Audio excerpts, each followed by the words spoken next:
I feel like a lot of creatives and starving artists just love their work so much and they're so good at their craft, but when they don't understand like the structural elements of making this a business or knowing who you're reaching, then they'll fall short, because then you're not actually making an impact if you're just keeping your gifts to yourself. You need to learn how to tell your story in every level, in content, in speaking on stage, even when you're meeting new people and you want their buy-in. Walk in a room with highly successful people, they don't know who you are. If you don't have any like social credibility, how can you captivate people with your story so that they're bought in and they're rooting for you? Make sure you're really clear on who you're speaking to. Like, yes, you might not have high leverage in your following, but like show up like you do. Create content in the quality that you would want to. Speak with eloquence. You can be the most talented person in the world, but if you don't use your voice to claim what you want, there's no way for that abundance to come into your life. Today's guest is someone who knows firsthand how powerful your story can be when you learn how to share it online.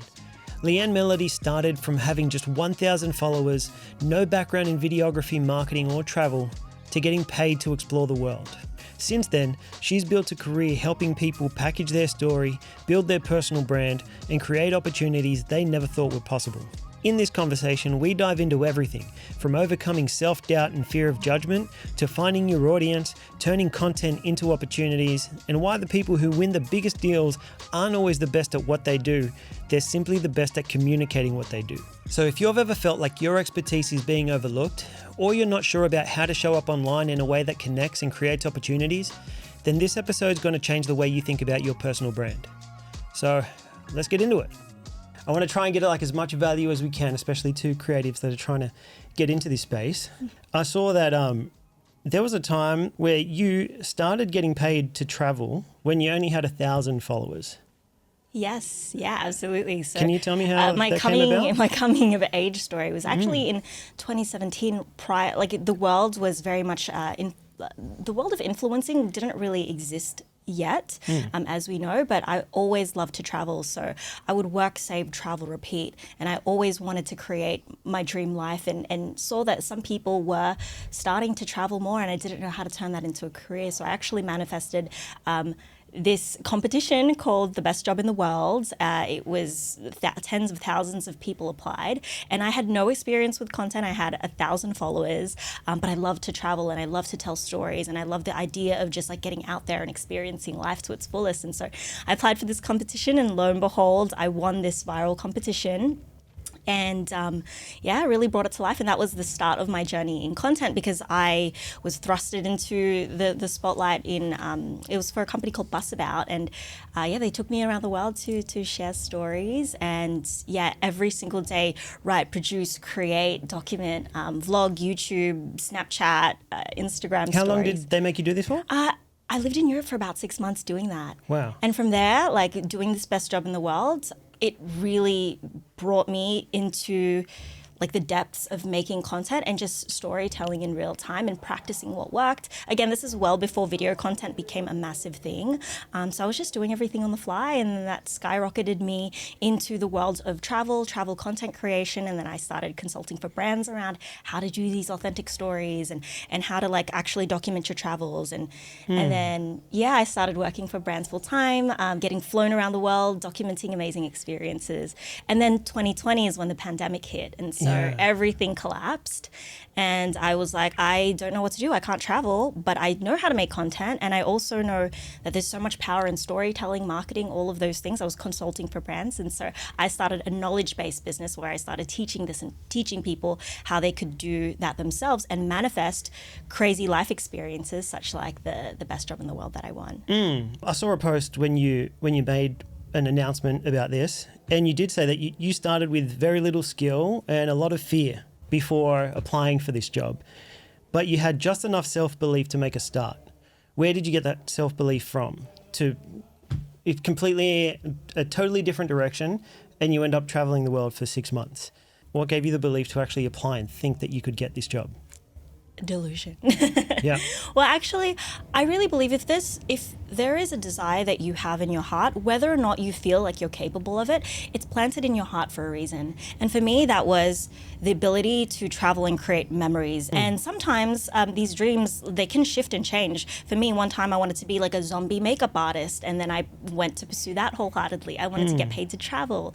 I wanted to like have these really large experiences around the world. And I never thought that I was like, so I think the key to really magnetizing your dreams also starts with just being really clear on what the vision is. Whether or not you believe that you're capable of, I think that comes through action. And they say that action creates confidence. Confidence doesn't create action. So sometimes it's just taking that first step, even if you don't have to wait to fully believe in yourself, because you can still have those doubts. Like that's always going to be present even at the next level. Yes. So just taking the first step and like seeing, okay, let's just play. Like if this is what I'm manifesting, if this is a desire in my heart, like what's one thing that I can do to really just get started? And for me, that was just doing an audition tape where I was like, I don't have any content creation experience, but I love to travel the world, and I love to, I love to create, and I love to like reinvent myself. My background was in makeup as well, special effects makeup. So I would always be reinventing different characters of myself.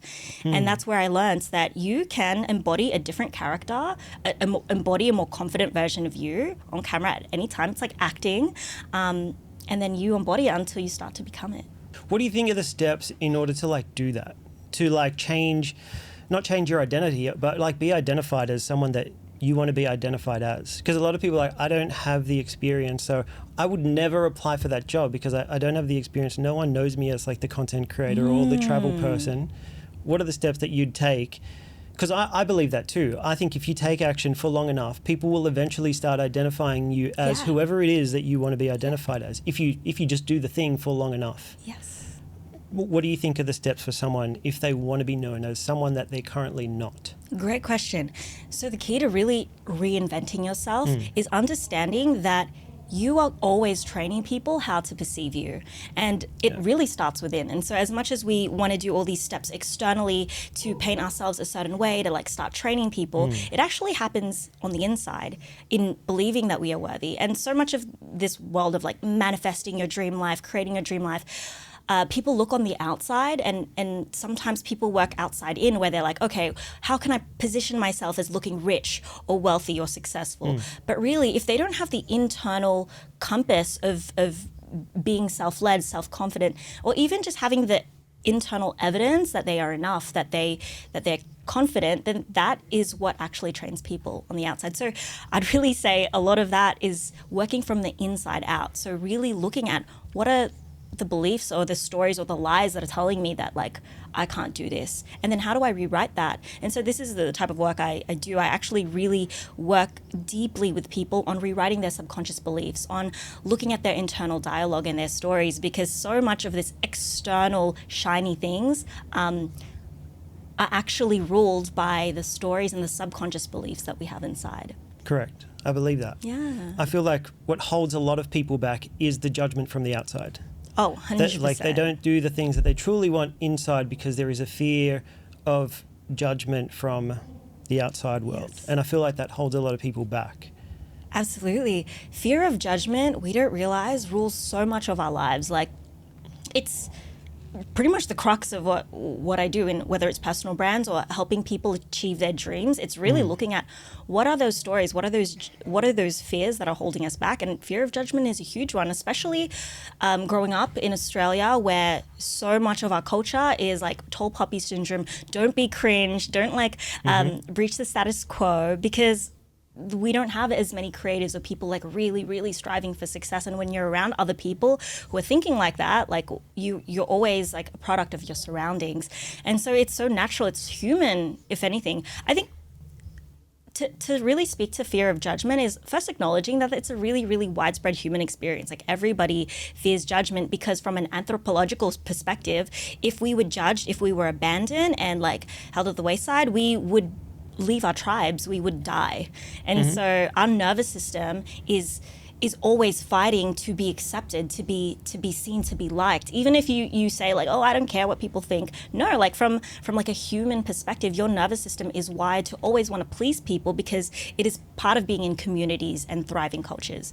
So I wanted to break that down because it's really important to acknowledge that that's going to be normal in every level, because I work with high level people, successful people, artists, creatives, people who have transcended fear of judgment, and we always feel fear of judgment, but it's about acknowledging it, accepting it, and then having the audacity to move and take action even when you feel those things. And knowing that you're not going to die. I've really noticed by working with a lot of highly successful, highly visible people is that their degree to success is dependent on their degree to be audacious and give no Fs. And just like be okay with holding criticism, being okay with holding being misinterpreted. And that is just a byproduct of you sharing your voice. But there's so much good that outweighs the hate and the criticism. I agree. I feel like there's a lot of people that do take action with this sort of thing, but because of the fear of judgment, it's very hard to be authentically yourself. So you will take action, but you will act in a way that you think other people want you to act. How do you become unapologetically yourself or not give an F? Yeah. Because I feel a lot of people do show up online and they are taking the actions, but they're not being themselves. They're not being themselves. Because of the same reason. Like they're afraid of what people will think, so they're going to act the way they think people want them to act. How do you overcome that and just have your own authentic voice? That's a great question. To build your authentic voice is quite layered, because I feel like, everyone says like, oh, be authentic or just like be yourself. But how can you do that when you have a camera propped in front of you? Yeah, and very hard. there's nerves, there's like real feelings of who, like, you think of your friends who's going to be watching in the background. You think of like all of these people these naysayers who only know one version of you, and maybe you're being performative and you're trying to like act on camera in a way to like appease them, and maybe and maybe that will be better read by these people. But I think we were having this chat earlier, but I feel like really understanding who you want to speak to is so key. And whether it's authentic or not, I think finding that authenticity on camera can be a practice as well, because sometimes your nerves will just come through. And that's just a process of building the muscle of taking action and getting more comfortable as you go along, as you go back and watch yourself. I feel like you need a lot of volume of trying it out and stuffing it up and being inauthentic in order to see what feels right.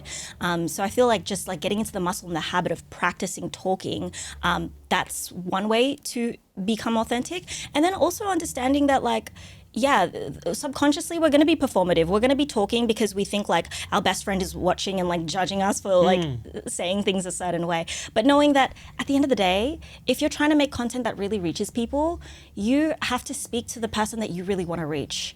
And another point to that is, like, we think sometimes everything in our lives, like, what do I have to talk about? Everything is so mundane. Like, I'm just going about work. Like, there's nothing interesting about my life. I think there's a really big perspective shift that you have to have in order to make an impact. And that is knowing that everything you do is a big deal.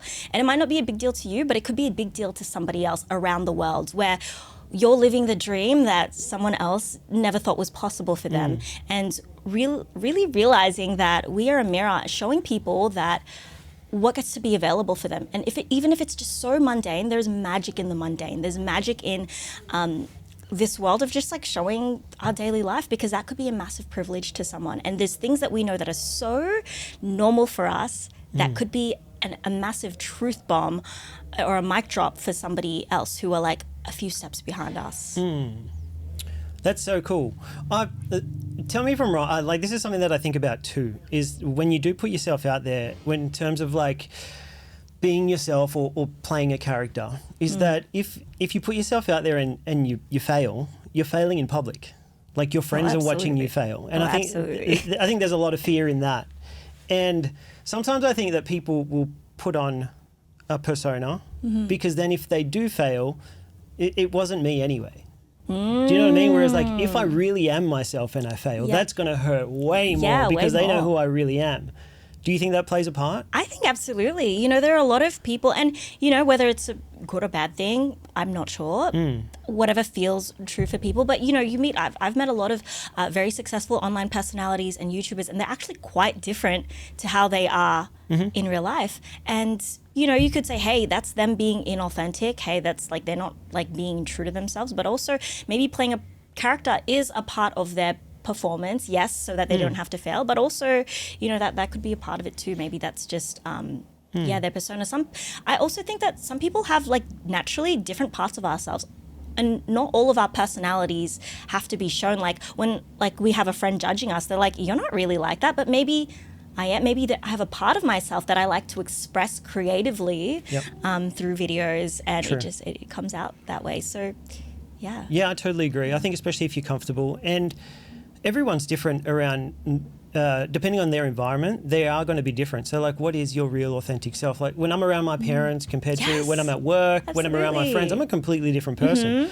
Does that mean that one of those or all of those aren't authentic? Yeah, because that could be true for you in that moment when you're like having a serious conversation with your partner, and your partner sees all sides of you, the childish side of you. Doesn't mean you're inauthentic because you're not like that to your friends or your family. It's just you're able to express. And so I think to that, it's like sometimes making content and acting in and experimenting with different personalities is okay, because it's just a form of self-expression, whether it's authentic to you or not. Like, who can judge what is authentic? Yeah, I totally agree.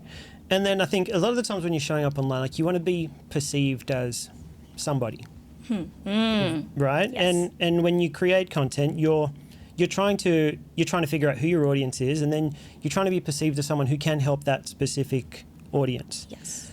I feel like there are times, especially when I work with brands, like you can also like choose this audience and make content thinking that you're serving that audience, but really it's a completely different people who are resonating with it. Yeah. How do you figure that out? Actually, we'll play a game, right? Okay.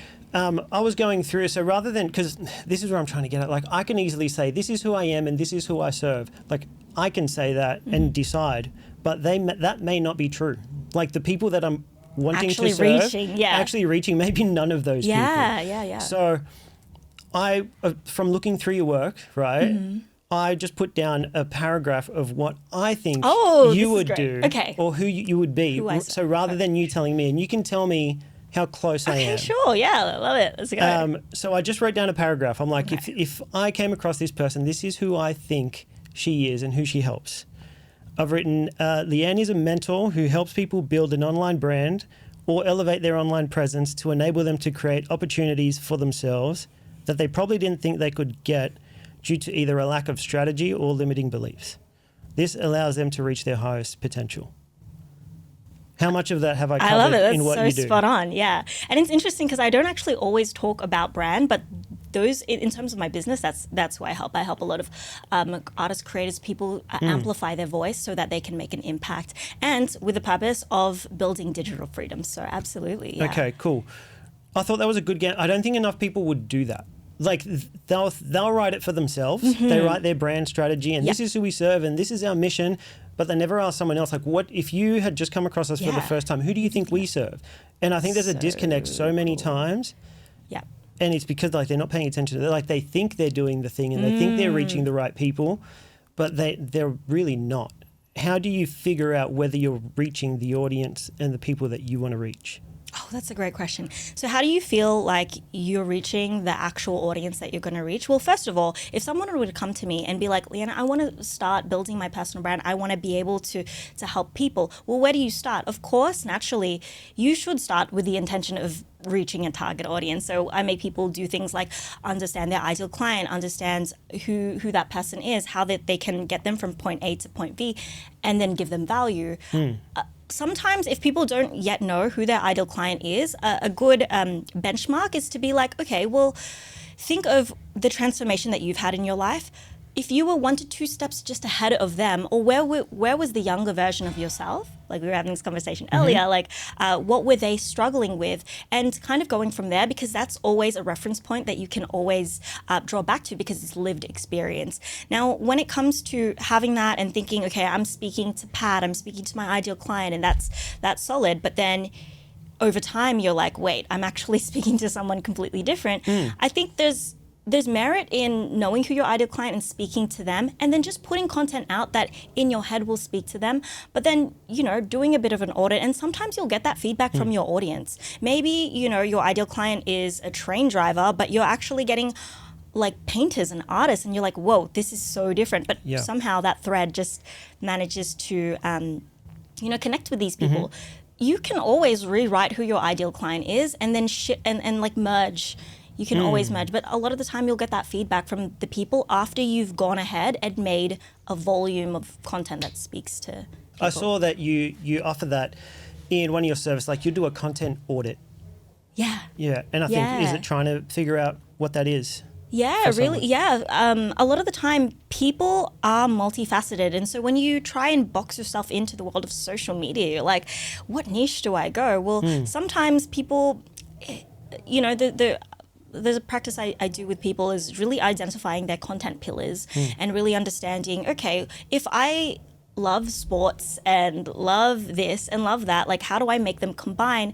Well, for me, a better example is I don't want to be a travel creator anymore, but travel is intrinsically part of my life. And so I'm not always talking about like find the best tips to explore Italy, but being in Italy, being in the abundance and the frequency and the elevation of Italy and traveling is just a natural flow of the stuff that I talk about. It's not like my topics, but it just appears as a part of my brand. So people associate that.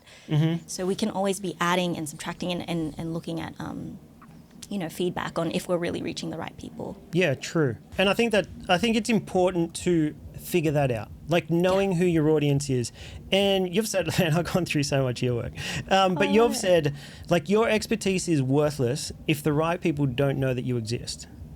Oh, absolutely. And this is what I'm trying to get at, right? Like you could be really good at something, but if you're not reaching the right people, and if those people that you can help don't know you exist because you don't know your audience and you're not making content that resonates with that audience, it's going to be useless. Yes. Yeah, absolutely. And so I work with so many talented, creative and really skilled people who are so obsessed and passionate about their work. I feel like a lot of creatives and starving artists just love their work so much and they're so good at their craft, but when they don't understand like the structural elements of making this a business or knowing who you're reaching, then they'll fall short, because then you're not actually making an impact if you're just keeping your gifts to yourself, if you're just keeping for this and working for the sake of like making good quality work. If you don't know how to advertise yourself or speak up and actually share your work, then you're not going to be reaching and you're not going to be helping the people that you want to. This is all tying in well, and it's the practice that I think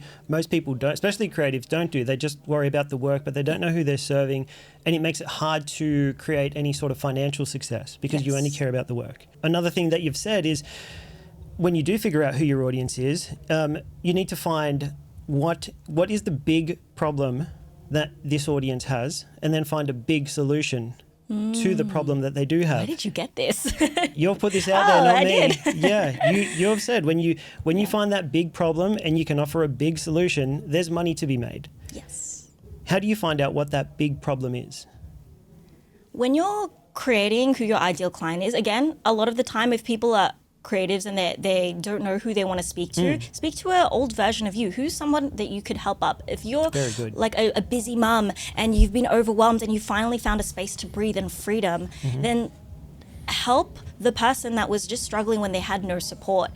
What did you wish you had? What mentorship guidance did you wish you have? And I'm more speaking towards like a service-based business. Obviously, I am in the education space and I advocate people stepping into teaching people other things and what they know. But I mean, this can work in many different industries. Like, find what's the thing that you're so good at that your friends always ask you about. What gap can you fill? Because at the end of the day, being business minded is just about, and I know it's like always given a bad rap to be like, oh, you're just so business minded, you're too opportunistic. But the more that you can tap into opportunity by filling a gap that someone needs, the more value you can bring, the more impact you can make, and the more money you can be made, because money is just energy, and energy, the energy of an exchange of trust and value. So if you could be adding value to people, why not be compensated for it?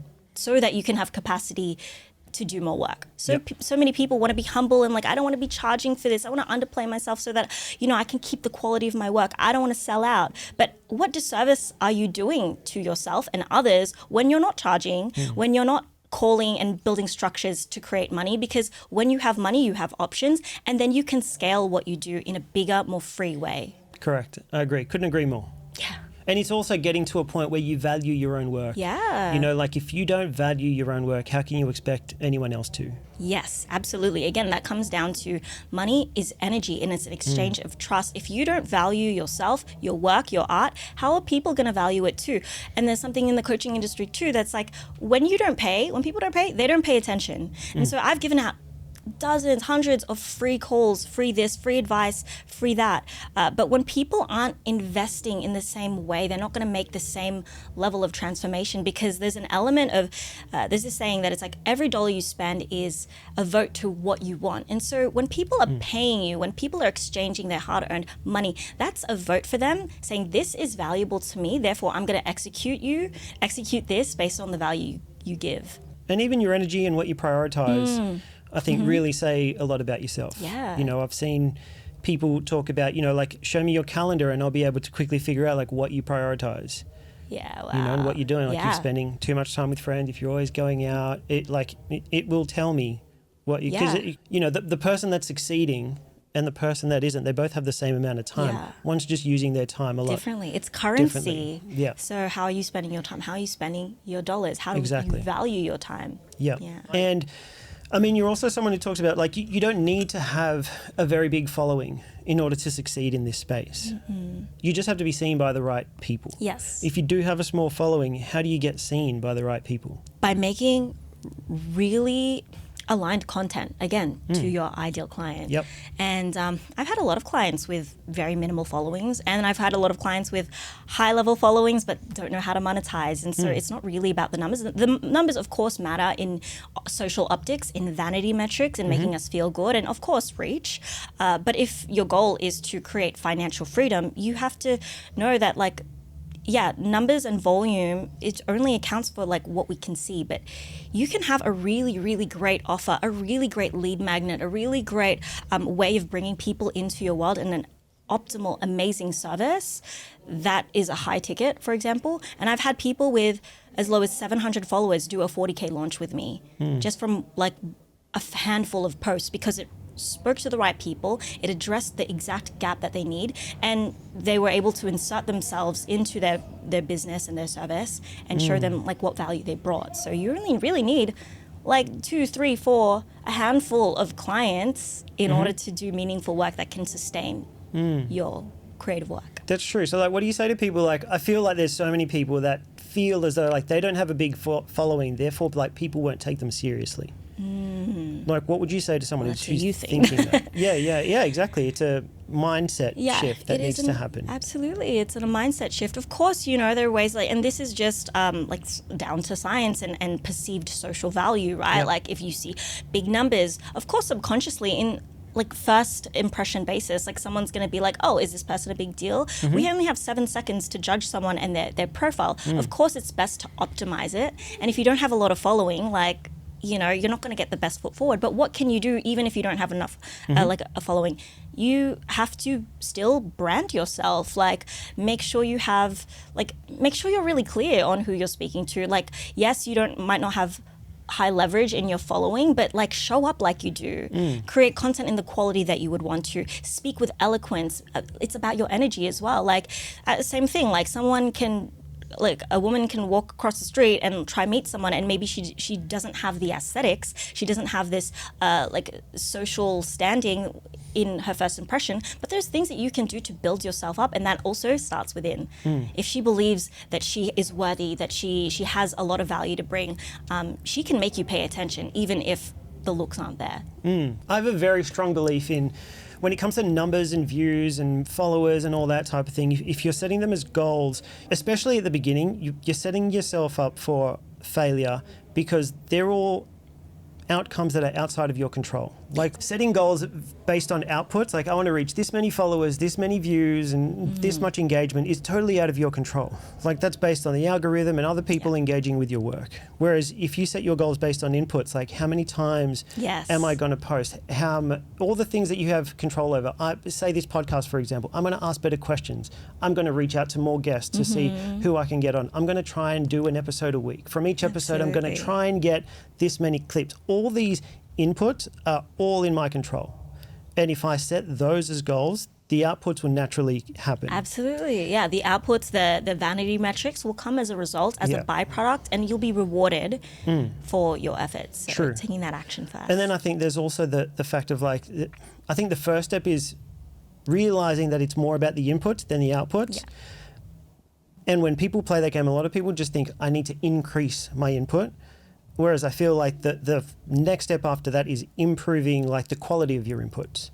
Because otherwise this is where burnout leads into. Like, I just need to post way more and I need to go 5 times a day and it's all crap. Yeah, exactly. Yeah, it's finding the balance, and a lot of other like social media experts will say that quantity creates quality. The volume, like setting yourself up with metrics like volume first, eventually will create quality because you'll have enough data to work with. So usually when people come to me, it's like, okay, yeah, you can say this, this, and this about your content and that it's scattered, whatever, but make improvements after you've given me 30 different videos to give you feedback on, because you will always be creating different data points and stats, but you can't over plan and over conceptualize because until you actually put stuff out there. Yeah, a lot of people underestimate like how much work's actually involved when it comes to people who are succeeding, especially in this space. Like you see people that are doing really well and you don't see that they've made hundreds of videos and they've put in all this time and invested all this money on courses and mentors. And a lot of the times you don't see that. So it makes you think it's a lot easier. Yeah, so much of value we see like...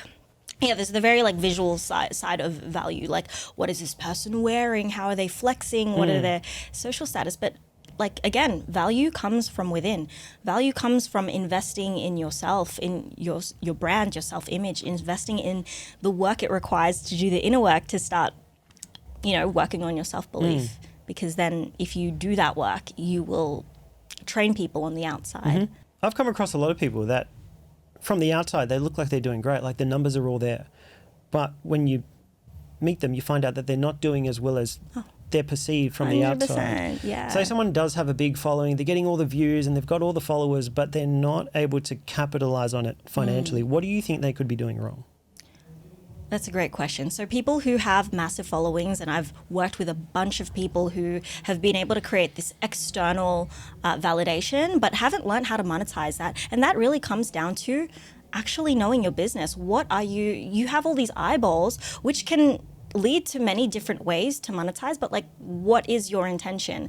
There's many different ways. It depends on your niche as well. A lot of like people have come to me who are like more in the entertainment niche, and they can be really, really a good fit for brands because brands will pay for eyeballs, clicks on your page. I always preach having something of your own, such as a digital product, a digital offer, or if you're really starting out and you want to monetize lucratively, having like a service or a high ticket service. There's so many ways, but actually taking something with those eyeballs, because one of the biggest things is like you're building eyeballs, building views, building a following, but again, if you don't know what to do with that, if you have this like really wide funnel, but you don't know where you're taking people in your direction, then you don't really have a business. You just have like marketing. Yeah.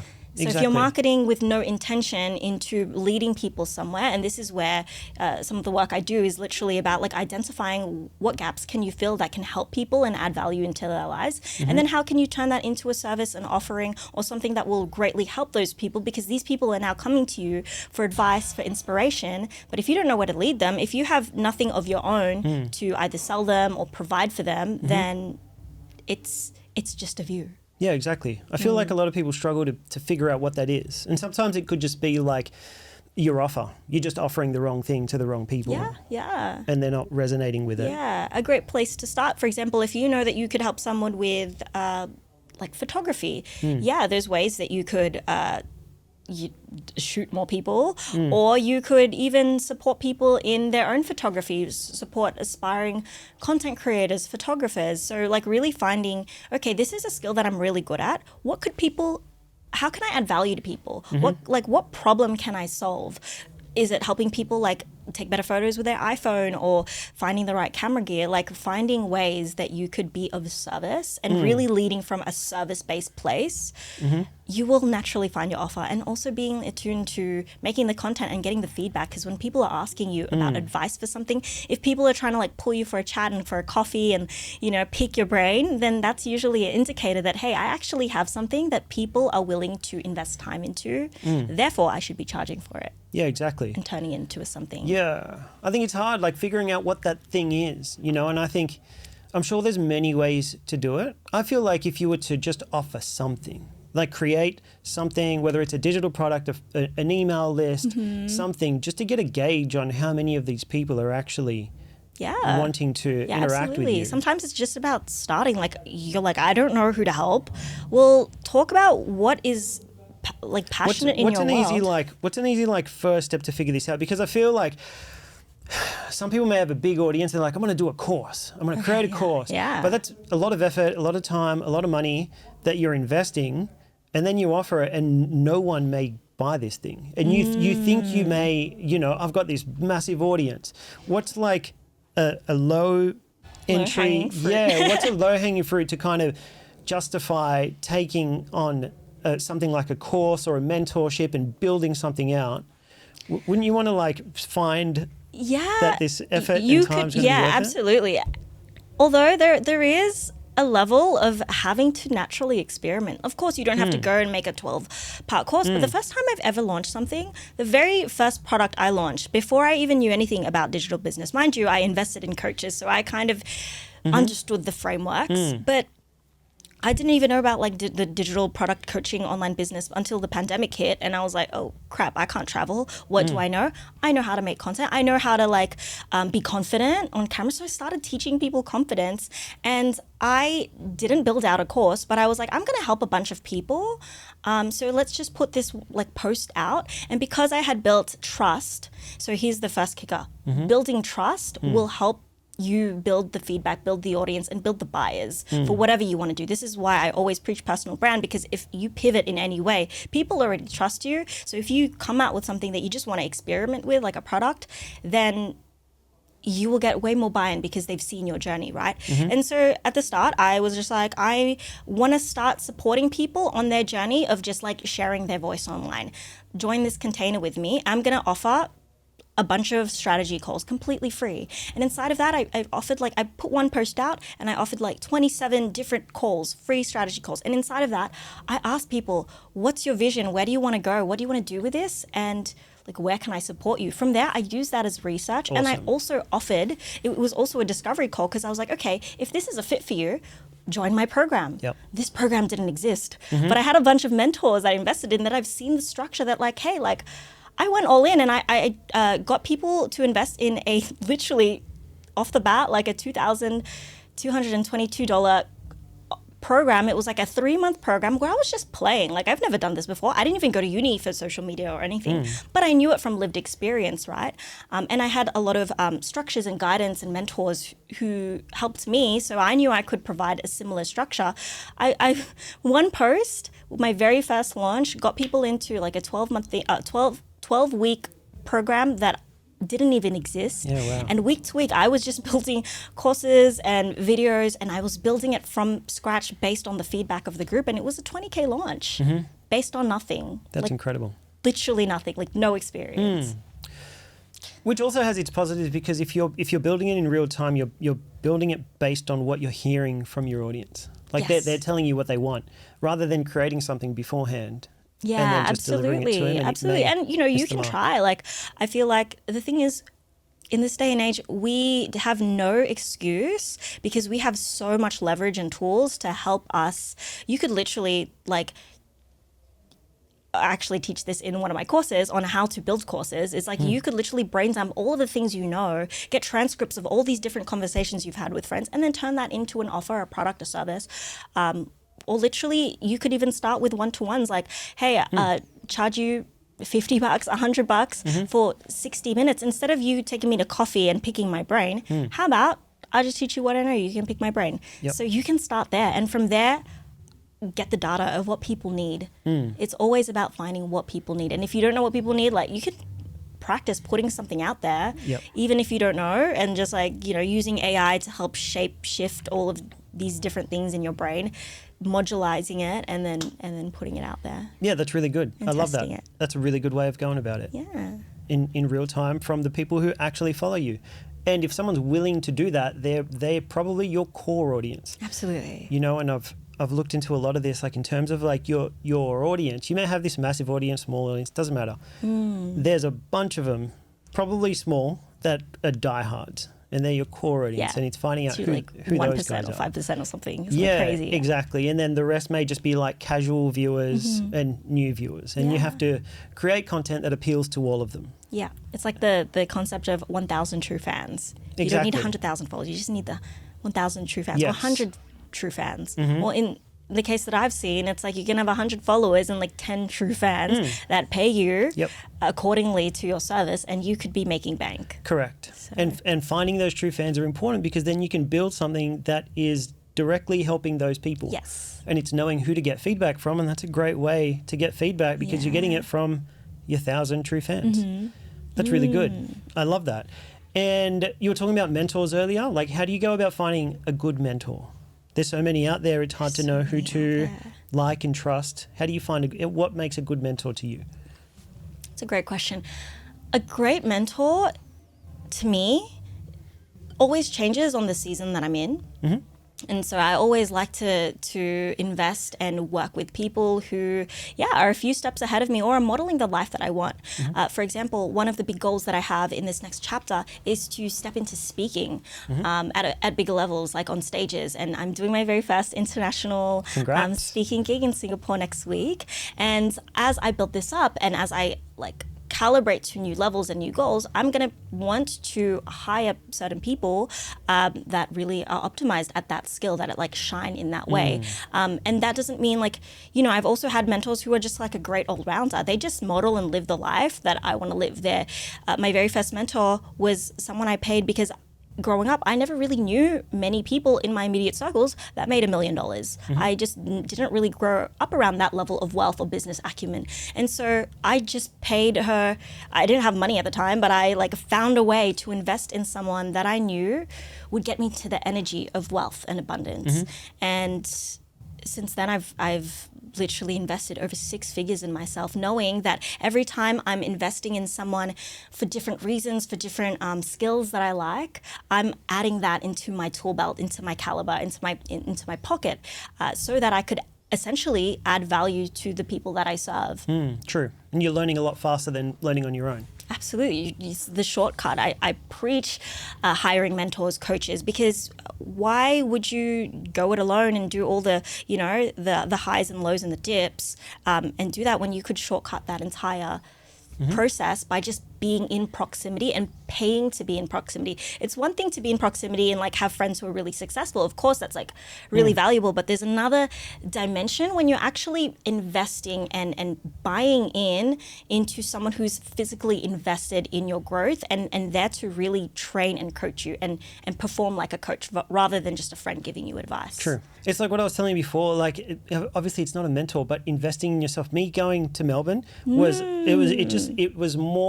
it symbolized that I'm taking this seriously. Yes. And when you physically pay for something, when you take 12 weeks or you take your energy and your time and you invest it in someone else, you're proving to yourself that you're taking it seriously. Yeah, and I think there's a buy-in. Yeah, you got to do it for yourself. And it's expensive. It's expensive to build a brand without ROI because you don't know, especially if you don't know what business you're having. True. There's also the cost of making mistakes. It's probably going to cost you more by doing it yourself and making all the mistakes and letting it take 10 times as long as it would have, you're probably saving money by 100%. I always faster. advocate paying the right people who could just give you that shortcut, because one shortcut, like you pay a coach or even just like for a consultation, $1,000 worth of your time, but they're going to save you on $10,000 worth of mistakes. Exactly. And propel you faster with more leverage and also access to their networks. There's like so many things that we don't realize, that you're not just paying for like an hour of their time. I had a really close friend pay $10,000 for 45 minutes of a mentor's time. And I was like, oh my gosh, that is so crazy. Of course, any person would be like, what are they going to teach you in 45 minutes? Well, you don't realize there's more than you're not just measuring someone's value by time. It's access, proximity, getting a referral, and being strategic about that one connection you're paying into. Because if you can invest in that relationship, then you have leverage to the tens of thousands of people that they do, or the insight that they know from high-level people. So True. It always comes back. That's one point. You're already answering part of this question already, but outside of a mentor and investing in a person, how else can you get around the right people?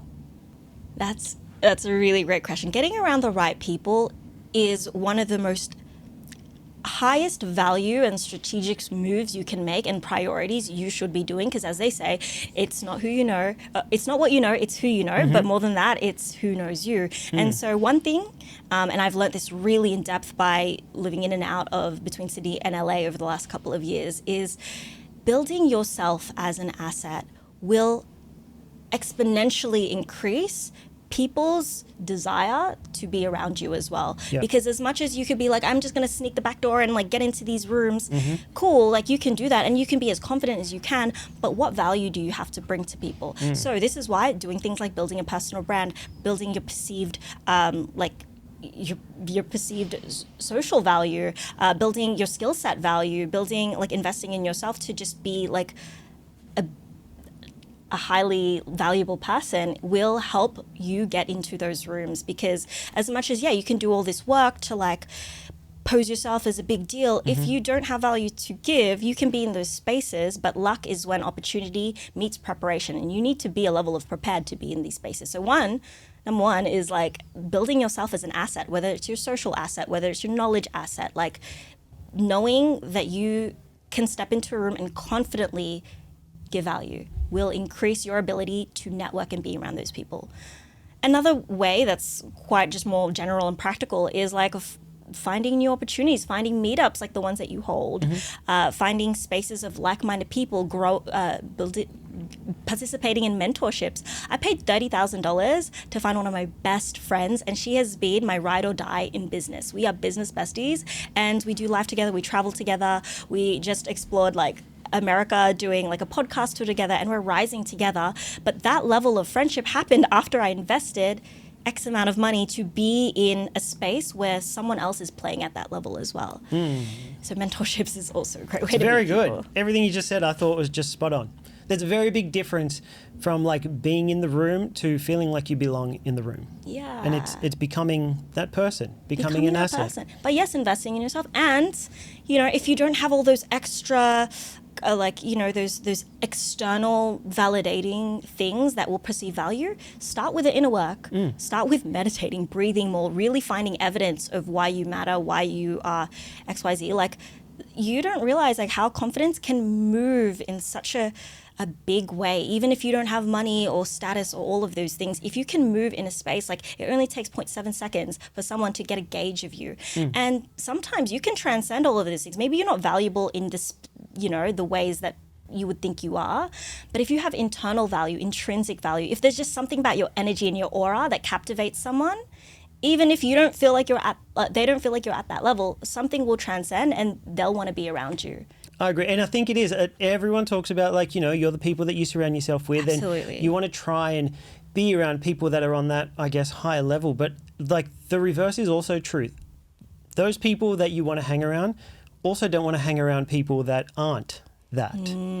Yes. Right? So you have to become it, because they will also have a baseline of who they let into their circle. And if you don't reach that baseline, and a lot of that comes to having self-belief. Like, they don't want to be around someone who doesn't believe in themselves. No, because your insecurities are draining. Exactly. And again, like, it doesn't mean you have to be at the same amount of status. And I can really resonate, like, being literally moving to Hollywood and being in and out of Hollywood for the last 3 years, I'm around so many people with high level of visibility, status, power, all of the things who've been brought up in that country. And here I am, like, coming from Sydney, Western Sydney, like, who am I? Although I'm able to be in these spaces and hold myself in a grounded way because of this level of groundedness and inner work that I've done. And so while I might not have XYZ followers, there's a level of confidence and innate value that I bring to a presence and bring to a room that keep inviting me back into these spaces. And I'm able to help people who many people would feel are at like such a high level, but I'm able to calibrate my internal world to feel like I not only belong, but can lead and help these people too. That's fantastic.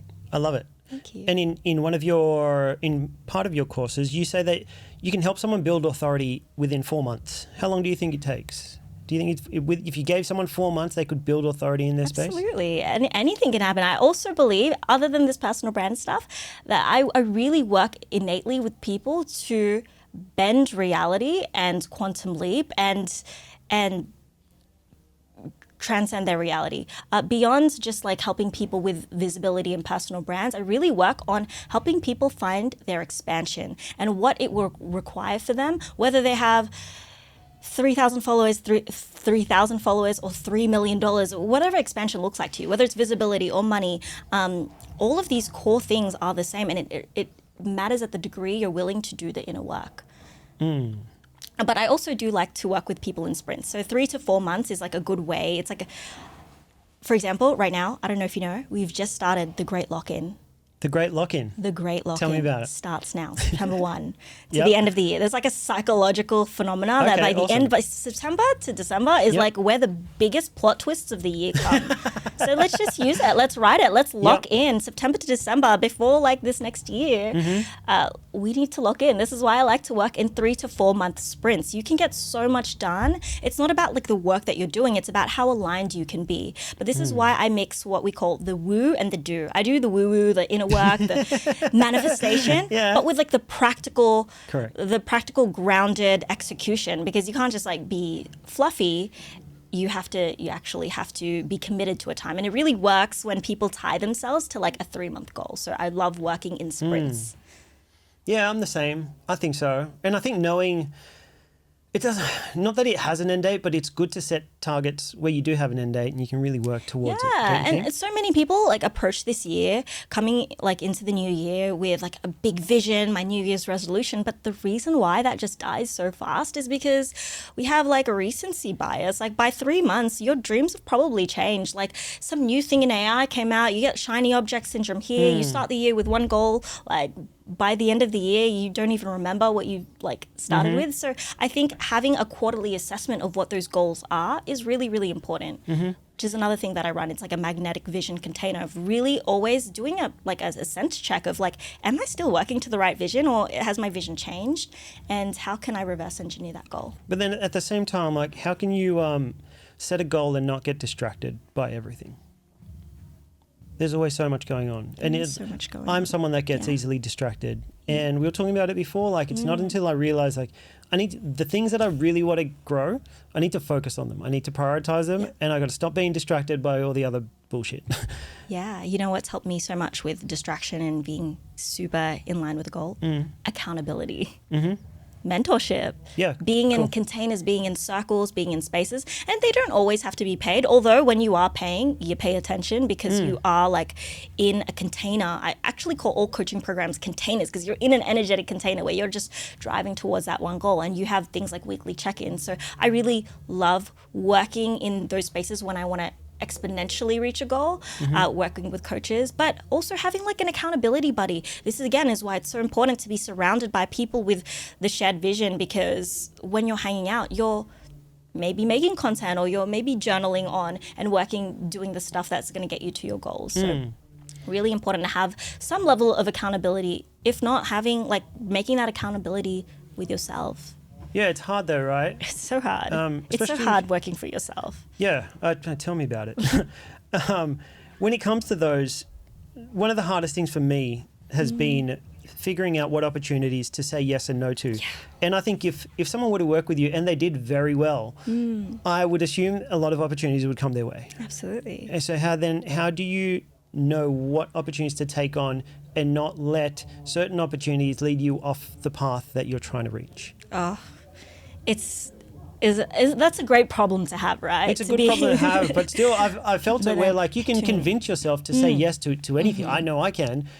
But a lot of the times I've said yes to things and then realized later on it's actually is just a shiny object. Yeah. So many creatives and entrepreneurs with no manager, no one's breathing down their neck to make sure that they're on the right path. This is why I love to do things like quarterly check-ins with myself, and I implement not only the action of like do, but the inner work, the checking in on yourself. Like, am I actually, and really like with every opportunity that lands in my lap, there's a level of like energetics for me at play where I have to sit with it and be like, how does this feel? Like, is this actually is this guiding me to the version of me that I want to be? And maybe like a part of that is true, because like you can have a shiny object and it does, but it's in a roundabout way. Or could I use that time and not say yes to that opportunity and just spend that time just grinding out my own content and doing it for myself? So there's no right or wrong all the time, but I think the better you can get at understanding your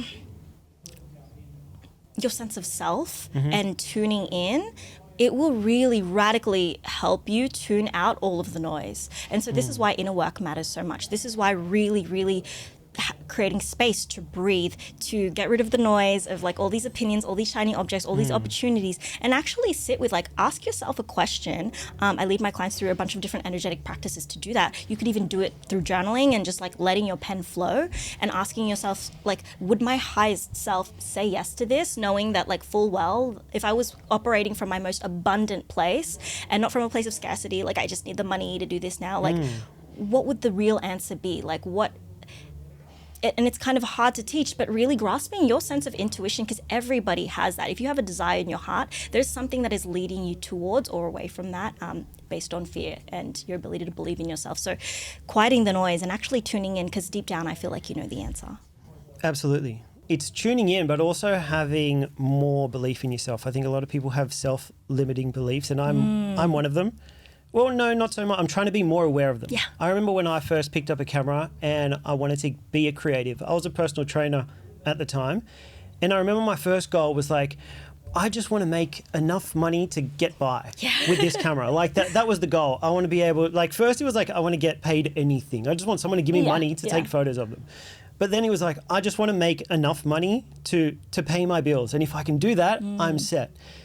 And it took, I guess, a bit of that inner work without, unintentionally, I guess, is realizing that if that's my goal, that's as far as I'm going to get, and it's like giving myself the permission to dream big, like you have to. Otherwise, if your goal is to just pay your bills, that's as far as you're going to go. Absolutely. But it's having that self-belief to write down bigger goals. Yeah, having the self-belief and knowing that, of course, like, a lot of creatives, artists, people who want to do big things in the world are battling, following their dreams and also meeting their basic survival needs. And so a lot of the time when we're saying yes to opportunities that don't fully align, but they're making us money, well, that means they actually have something in their nervous system that is not fully clear to fully expand into that version of themselves, because they literally need to make ends meet. And so what can you do to fill your cup in a way that you're still meeting your needs, whether that's another job or like understanding that maybe there's seasons where you kind of have to push at work that is going to be like the stepping stone, and that's like a you thing. Like there's no right or wrong. It's just understanding what feels right for you, so you can have your basic needs met, so that you can also make space for the thing that you really want to do. Where do you think like happiness plays a role in this? Like there are times where I'm like, this was like last year, where like I'm so busy and I'm doing all the things, but I'm miserable. Yeah. And I'm almost like trying to remind myself, like, no, man, you should be happy. This is what you wanted. But I wasn't, and it was like this confusion where I was like, I set out this goal to be a creative, and now I'm like, I've got all the work and I'm, doing all the things, but I'm like not happy. And why weren't you happy? because I was saying yes to everything and not the things that aligned with what made me feel fulfilled. And that's when I had to let go of clients and figure out like, what are the things I actually do want to do? What does make me happy? And a lot of it was like, this podcast was one of them. Yeah. Doing the meetups and becoming part of the community that I wanted to serve was another one. And I wasn't doing that because I was too busy just working. Yeah. And I didn't feel happy or fulfilled. At what point do you think that starts to like, how do you balance those two? Because people have big goals, but if I want to reach the mountaintop, but I have no idea what it feels like when I'm up there, and I don't realize that when I'm up there, I may not like what it feels like. You might not like it, yeah. You know, how do you I think prepare for that? I think a lot of people always see as like reaching their dreams as the end goal, but the goalposts will always continue to move. And I work with so many successful people who have reached their goal many, many times, but are still unfulfilled because there's maybe a core thing that they haven't fully met inside of their dream life they're building. Maybe they've only focused on like the money, for example. And so many people focus on making money, making $300,000 this year. But once they do, they're like, oh, this is not it. And so this is why really going back and reassessing at every point, at every maybe 3 months, like what those goals are. Like, do I still feel fulfilled? And there's so many times I've pivoted. I'm literally the master of the pivot because I've explored so many different careers, and knowing that it's okay. And there's different seasons where you could be pushing for different things because maybe you get to one goal and you're like, actually, I don't love this. It's entirely okay for me to take parts of what I learned here and then reassess and repivot my goal because this is actually more fulfilling for me.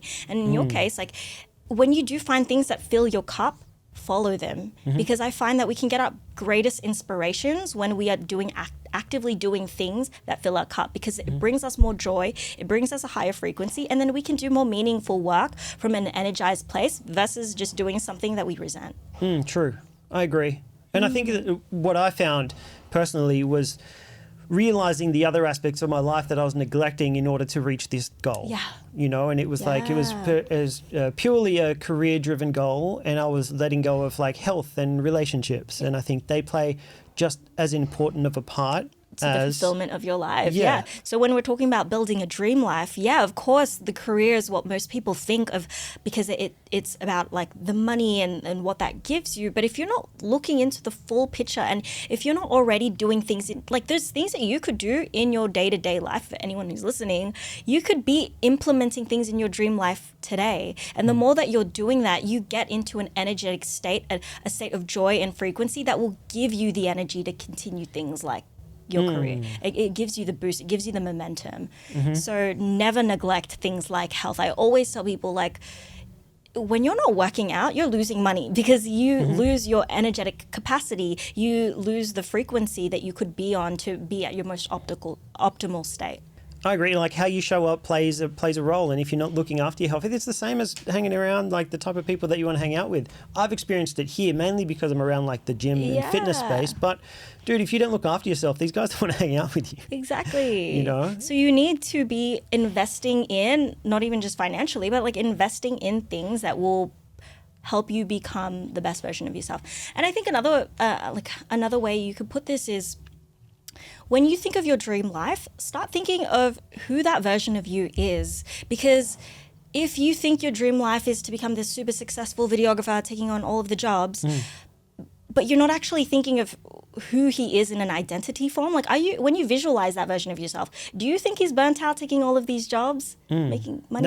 No. You actually see the full picture. So it's not just about that one goal. It's like seeing who are you, because if you actually look at the identity of this dream version of Kenny, it's like Kenny wakes up at 6 a.m., goes for a walk at Coogee Beach with his partner. Like you're actually implementing the full scope. And so when I go back and think of my goals, I don't just think of the goals and the money. I think of the full vision and the picture of who I'm becoming, and operating from that place, like trying to meet who you want to be and acting from that place now will have you far more fulfilled than just focusing on an arbitrary like financial goal. True.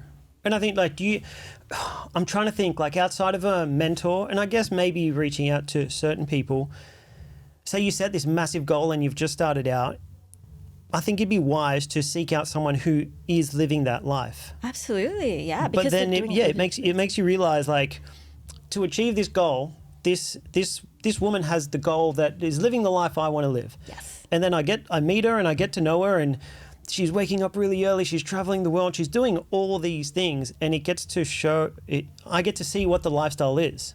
And then I can decide, like, do I really want to do all that work 100%. to be the person that I want to be? And maybe it's not. Yeah. You know? That's really great, because there's some people I know that are making a lot of money, but they do not live the life that I would never want to see myself in their shoes because of the stress. Of maybe they're making the impact. Correct. But what it took to get there is I actually love the soft girl life. Yeah. I love like my sleep-ins. I love being able to have like my own freedom and time. Exactly. And for me, my biggest value, so you can see someone's external, picture of what they've created, but if it doesn't align with your internal state and your values, for example, for me, I value freedom. I value having a business that lets me like up and leave every month if I want to. I literally travel every single month because I love travel. Like, that's such a part of my life. But if I've seen someone else like modeling that life and they're not doing the way I want, then I can take parts of them and be like, that is inspiring to me. I love the way they show up in this way. I love their style. But it doesn't mean you have to model everything they do. You can create that reality for yourself. This is why I think it's far more impactful to not just look at people who are doing things, but like really visualize the dream version of you. How are they living their life? And then operating and ascending to that place. Yes. That's really good advice. Thank you. I love that. I feel like that's a lot of what you do. Like, it's not... Success can look many different ways. It absolutely can. And it's not just financial. It's not just like high views. It's like...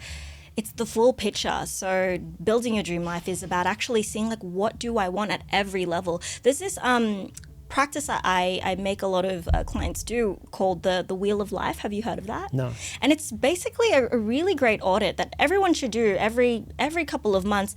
It just assesses like different themes of their life, whether it's like relationship, family, social, health, fitness, career, finances. There's a bunch I can't name off the top of my head. And you see it like a pie chart. And then from 1 to 10, you give yourself a score.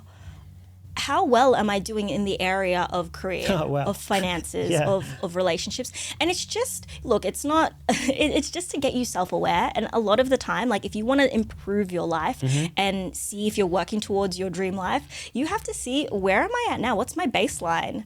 Cool, maybe I'm working like a dog and I'm making so much money, but I'm actually like really, really lacking in my relationship department. We've been having fights. I've been unfulfilled. We're not intimate anymore. There's so many things. And that's actually, maybe you're not actually hating your job. Maybe you have gaps in other ways, like your health. Or maybe you have really bad gut issues because you've been so unhealthy and that's making you feel depressed at work because you're actually not balanced and you're not living the full scope. So living your dream life is completely holistic. It's not just about like pinning yourself to one goal. It's seeing the full picture of, am I aligned in where I want to be and who I want to become? I want to do that. You should. Yeah, I feel like a lot of times. Yeah, totally. I feel like there's a lot of times where you think the problem's coming from somewhere, but it could be somewhere completely different in your life. And you don't realize how much even things like health play a part of it. This is why, again, we should work holistically. It's not, this is why I don't even call myself like a personal brand coach or maybe more of an expansion coach, but I actually work holistically on, maybe even more like a life coach, on expanding people's self-concept, on their version of themselves to get to where they want to be. Because like visibility is just what people think they want. Money is what people think they want, but what they actually need is to upgrade themselves, therefore they can upgrade their lives. Wow, yeah, that's really good. Yeah, I love it. There's so many things I can think now. There's times where you think like say you're having an argument with your partner or whatever it is, you're not working hard, and it could just be that you just haven't slept well. Like you're sleeping irritable. 4 hours a night, and oh my goodness, it leads to other things. And the thing is, I think this society right now, we work so much with our brains, doing. Like we are so like, what do you call it?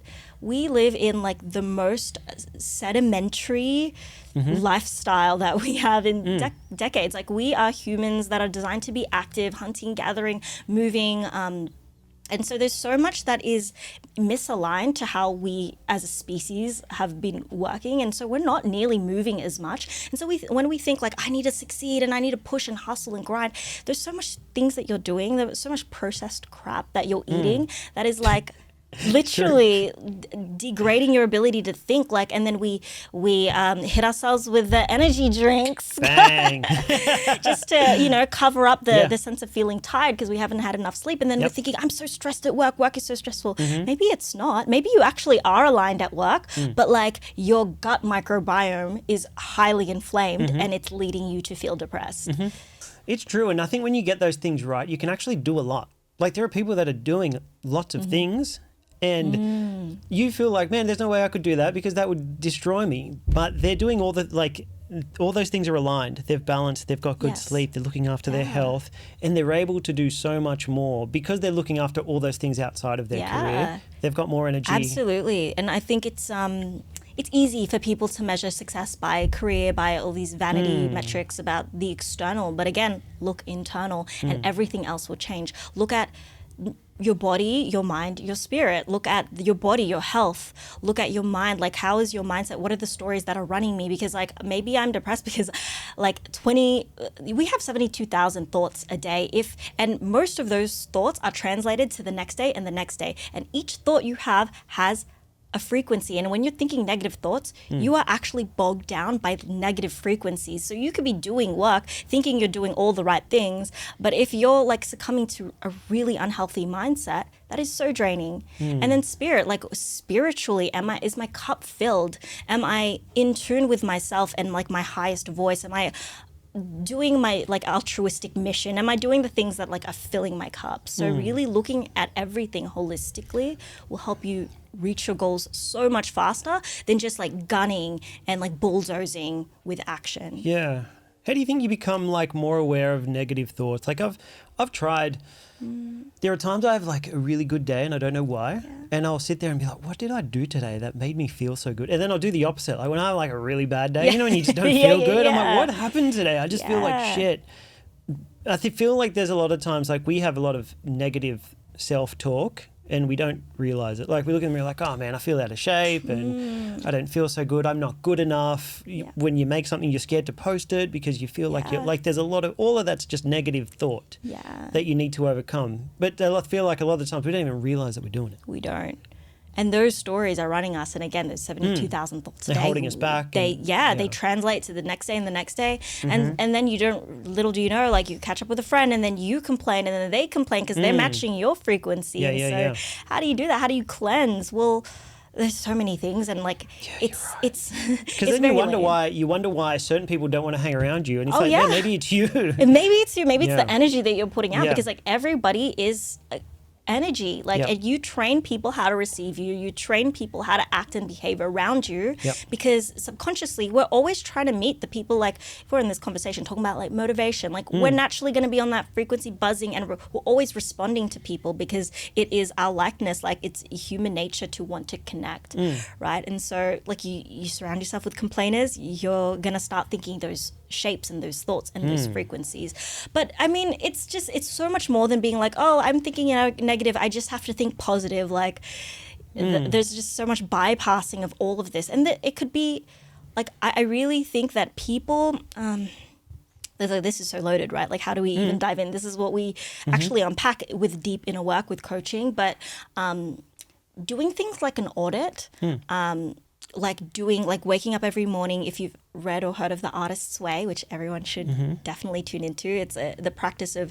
it's a book, but it's one of the big practices is just doing a morning pages and a morning dump of everything in your head and just getting it out and not judging those thoughts as well. I love to personally journal and do a lot of self-reflection. I even journal and walk and talk with my notes app, and then I'm just like walking, moving. They say depression hates a moving target because when you're moving energy through your body. Sometimes these depressed, like negative thoughts, they're just stagnant energy in your body. And by moving, by playing sports, by dancing, you're actually moving energy through your body. And so when you come back to work from a clean space, you actually don't realize maybe there was just something stagnant within you. That's great. I don't do it enough, but I truly believe like the power of journaling or voice noting or just being alone with your own thoughts is that you get to offload these things without any fear of judgment. Yes. Because when you can't say it to someone else because you think they may be venting. Yeah, absolutely. And I think venting has its time and place. I don't personally love to vent because sometimes as well, when you're speaking to a friend, a girlfriend, like a close friend, they're always going to be siding with you. So when you have something to vent about and complain about, yeah, there's like an element of offloading it, and that can be healthy. But when you're always doing it and you're also asking advice from friends, sometimes they feed in to your vent to make you feel better and also just to connect. Yeah. And then they don't challenge your self-belief. True. And so, yeah, I think there's a time and place to vent, and maybe there are other healthier ways to talk it out, or sometimes I even talk through or vent after the fact that I've gone through the emotional wave because it's less charged. And even if my friend's agreeing with me and like, yeah, you deserve better, this or that, like, because sometimes they'll just agree with your story. Yeah, totally. And then you're They're just trying to be a good friend. Yeah, and then you're just more mad and you're like more self-righteous when really actually. So yeah, there's ways to move through energy. There's ways to reflect, and sometimes I vent from an intentional place. And then sometimes, I think we're human. It's fine to share and complain every once in a while. But yeah, I think so. Being aware helps, and aware that like your language creates your reality. And so I don't want to just be wish-washy and be like, oh, just speak positive thoughts all the time, because that's not true and innate for us. But by being intentional and aware of the language that you're constantly saying out loud to the universe, you shapeshift, you create worlds out of that. And then that's how you create connection in person and online. Yeah. Yeah. And sometimes you'll create connection because you're both mutual complainers, and that's how you connect. Or you can connect by speaking life into people. Yeah. How do you, in terms of like being able to, let's talk about like the online space, when a lot of people are like trying to find connection online, connect with their audience. And a lot of the time it's just making people care. And something I've found out, like, I guess the hard way, like, especially as creatives, is like, just because I put a lot of time and a lot of effort into this thing that I'm posting, it doesn't mean that people need to care about it. No. And I don't deserve anything for doing that. And a lot of people get hurt by that. Because they're like, I put so much time, so much effort, and like 0 views. And they get upset because they feel like people should care because I put so much effort into this. And it's realizing that no one does. But how do you make people care about your story and who you are and what you're sharing and what you love? That is a really great question because, I think there's a level of detachment that you have to have when you are creating. Right? When you're creating content. I think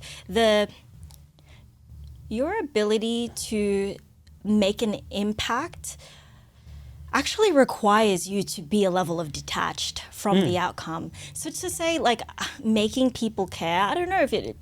I don't think you can really make people care. Word. Yeah, true. Everything you put out there will always reflect an opinion on someone. This is why people fear putting themselves out there, because they don't want to be judged. But I think when you can realize that everything is a mirror, when I put something out there and I'm speaking super passionately about, my story, some people can be triggered by that because it reflects something in them that they don't yet have, or it reflects something that they don't agree with because of their history with someone who said something. Like it is actually completely about them and has nothing to do with me. And so the degree of which we can be audacious actually relies on like how willing are you to just be detached from the outcome, because you really can't control how people perceive you. You can't. You're always training people how to perceive you based on your internal state, but you can't control how they perceive you. And so one way is just detaching. But I think the more passionate you can be about your story and give no fucks. Can I swear here? Yeah, of course you can. Give no fucks. People will gravitate to your energy anyway. And just having that faith and that trust that like, look, I teach people how to be a big deal, because I feel like if you see yourself as a big deal, you will train people to see you as a big deal, and you can't make people care. It doesn't even matter. Like some people won't, but the more that you can really feel confident within and passionate and know that like what you're saying is the shit, people will naturally tune in, because you're going to start attracting people all over the world who have that same mindset, who resonate with their story, and also being detached and giving people an understanding that like making content is just a way for people to see themselves through you. Yeah, correct. And I feel like you've spoken about this before as well. There are some people that are a big deal and they do the work, but they don't know how to document it. and show yes. people? Like, what are some tips on 100%. the people that are out there that are doing the thing and they are the expert? Yeah. What are some tips on how they can document their life? Yeah. There's so many people I'm sure you work with, so many people Yeah, there's I work heaps, with, yeah. high level people who are just out there doing business. They don't even need to be making content. Exactly. They're making so much bank, like they don't feel they need to. But I think those people who are already operating at a high level, what they want is impact. And if you want to really impact more people and reach more people because they're so gifted and so skilled, it's like you should be sharing.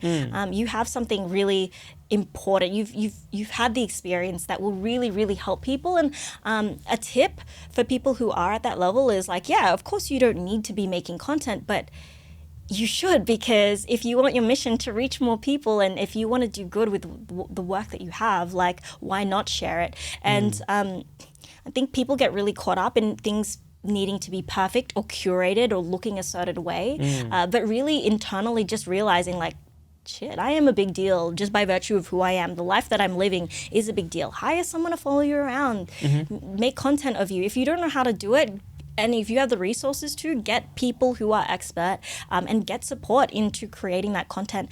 If not, if you don't have the resources, just like prop a camera up. And Gary Vee says this all the time, but document, don't create.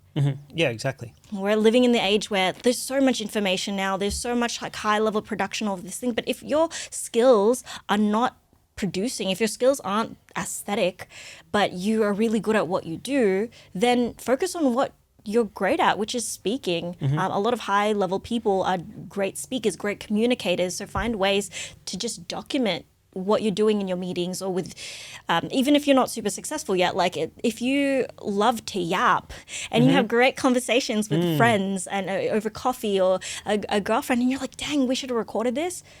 Yep. 9 out of 10 times you should have recorded that. Carry a microphone where you are, and like find ways to just let content be a part and integrate as a part of your life versus going out of your way. Because sometimes as well, you get your best, most magnetic moments when you are in the energy of it, when you're having the conversation, when you're bouncing around with a friend, because that's where the idea is most fresh and hot and you're invested. So pull up your camera and just like film from that place, because more often than not, you're going to have just better energy behind it, better excitement behind it than like storing it away into like a notes app, being like, oh, that's really good content. Let me do that later. Because when push comes to shove, like the energy is not hot, you're not going to want to bring that idea out of the woodworks. True. And have that same like potency to your message.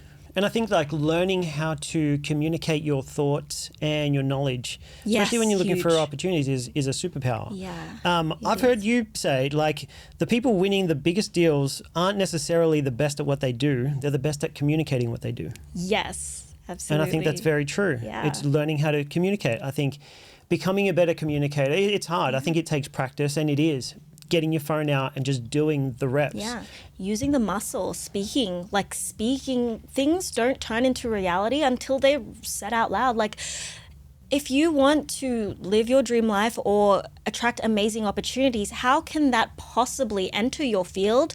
How can that land in your lap if you're not speaking it aloud? If, and I've learned this so much being in Hollywood, LA, like you are 1 degree of separation from anyone who can give you access to your goals. I mean, even here, anywhere around the world, you only need to know one person, but they can't possibly know if you don't tell a friend of a friend of a friend of a friend, or if you don't tell the public, which is why the online space is like the great equalizer, because it publishes and broadcasts your voice out to infinite amount of people. You don't even have to be in the right rooms. You can just like share. So start sharing, because you can be the most talented person in the world, but if you don't use your voice to claim what you want, there's no way for that abundance to come into your life. True.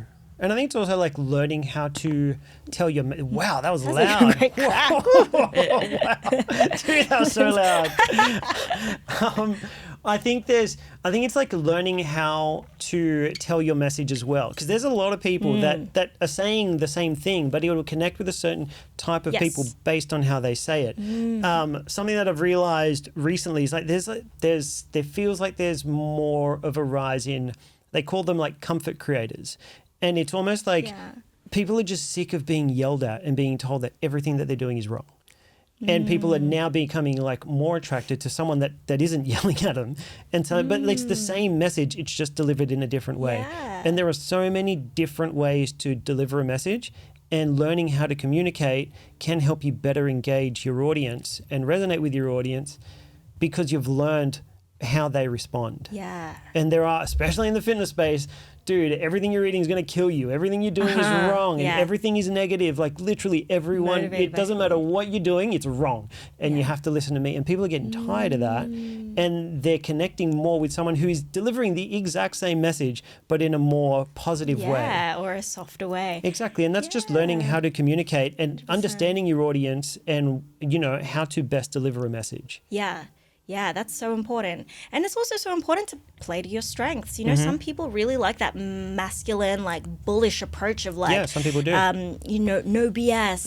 In my space, it's like the Layla Hormozis or Alex Hormozi or maybe the Gary V's who are just like BS. Like they don't want to be sugar-coated. And if that is true and innate for you, if that's how you're motivated, a lot of those people are either motivated by fear or motivated by like, just do it. And some people literally will resonate with that, and that's not wrong. And there's other people who like the Nara Smiths, like the today this is what we're doing, we're cooking something, and they feel like it's soothing. And also knowing that an audience member can equally resonate with like a bullish type of creator and the soft, soothing ASMR. They're both succeeding. And someone ways. can like both for different reasons. So I think there's an element of just playing with what feels natural and true for you and changing it up. Maybe there's ways, like at times you want to experiment with maybe those moods that you have where you're just like I'm gonna just like go for it.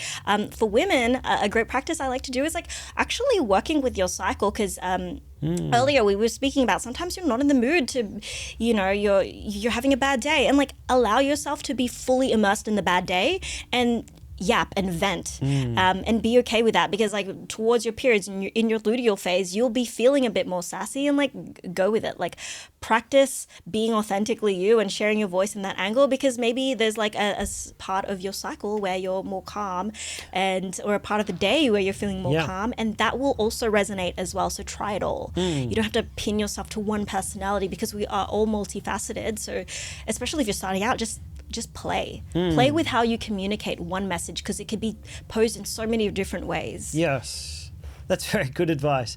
It's good. I think it's good too. It's good to also like share your, not your flaws, but your lessons and your failures, because then it also makes you feel normal to the people that are listening. Like, oh, they're just like me. Yeah, that's huge. It's so important to be sharing all parts of yourselves. And I think where people get stuck is they feel like they have to have it figured out before they can like document it and share it, because there's a sense of like protection when you're feeling more put together, but there's actually magic in the mess. It's like the mess is your message. Some people will far more relate to you when you are creating from that place of just like vulnerability and just like everything it's like, is she goes through hard days too, just like me. It's okay. It like takes off the veil. And you know, some people that's not their brand, but I really encourage people to share more sides of themselves, because you just never know like how people can relate to you. Do you feel like if someone is like, I guess, flexing their lifestyle or their success too much, you can become out of reach or out of touch with your audience? And that's not necessarily a bad thing. There are people who really do have like their whole brand is like just opulence, and although I do find people who are like really positioning themselves that way, sometimes it's you lose touch, and you can always influence people by aspiration and inspiration. Another great driver is when people can fully see the hero's journey. That is also you'll get far more buy-in, and you're a videographer, right? So I'm sure you understand like the story arcs, and you know, if you were to like watch Cinderella, like you don't love the story tell us all the time of Cinderella because you've seen her at her most beautiful like princess state. You loved her because you saw the grind, the hustle, you've seen parts of yourself through her because you want to cheer for the underdog. I see it all the time in reality TV. I love dissecting like the psychology of reality TV, because a lot of the time people like the underdogs. People like the people who have had the story arc, because if they're prim and perfect and have gotten with this lover from day one, they're not rooting for them because there's no buy-in. And it's the vulnerability that creates that tension that makes you want to root for someone.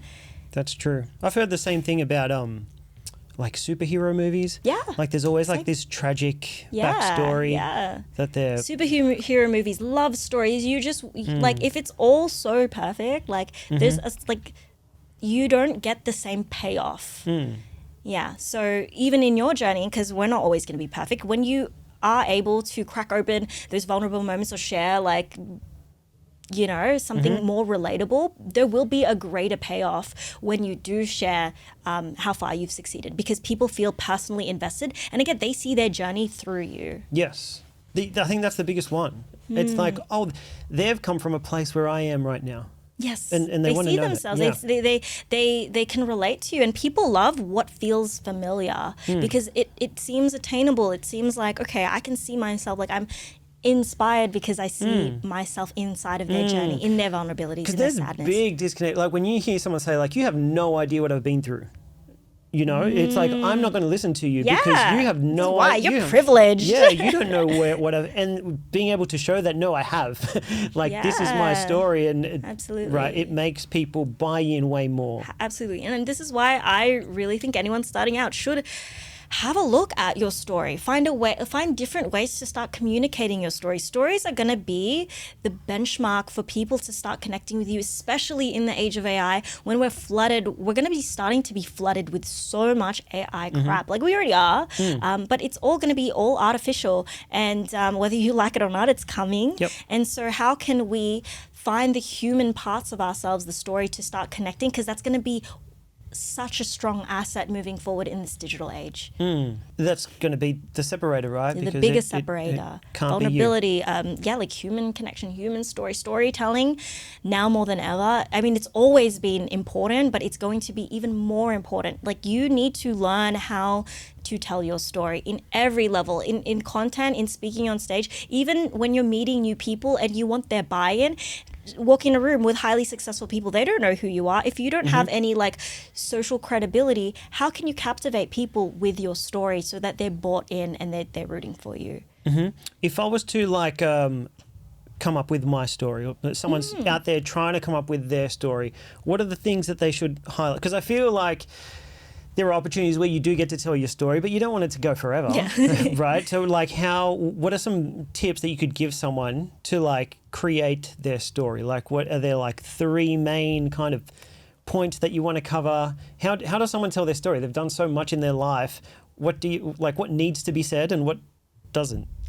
Here's a great shortcut, and this is a really great practice for anyone who has never actually told their story out loud.